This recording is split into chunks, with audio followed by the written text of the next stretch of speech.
Hi! Okay, this is episode 10 of Child Actor Tips and Tricks, and I'm going to talk about set schooling. Now, last time I mentioned a lot that you have to be on set for a certain number of hours, and some of them have to be school.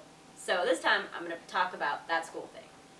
It's 3 hours, no matter what. Even if it's a student film, an industrial, a commercial, a TV, a movie, you have to be in school for 3 hours if you are in school.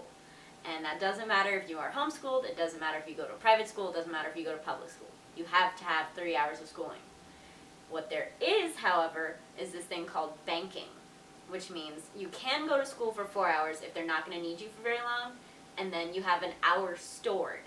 And a lot of times that gets used.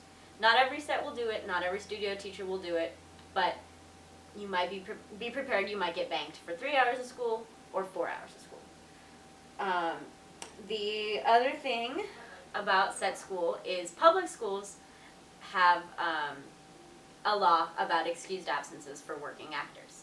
And that is, an excused absence is with a note ahead of time, the teacher knows you can be absent 5 times, 5 days each. That doesn't mean 25 individual days, it means you can be absent 5 times of 5 days. So if you're gone 1 day, that still counts as an absence. But if you're gone 3 days, that counts too. And so you can't go around it and say, well, I mean, 25 single days, but if you have, if you're going to be out for a Monday and a Wednesday, take the Tuesday out and it still counts as 1 absence. The last thing is, I have to tell you, I did not figure this out. I did not have a school that was super gung-ho and excited about me being gone all the time for acting. Because if you're in a public school, they get paid for every day that you're there. And if you're acting, you're not there.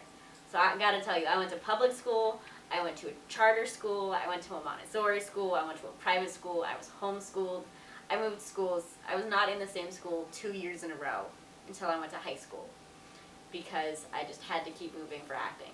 So if anybody has figured out the best kind of school stuff, whether or not it's homeschool or independent study or a charter school, let me know, because I am interested. I had a blast, but it was kind of hectic.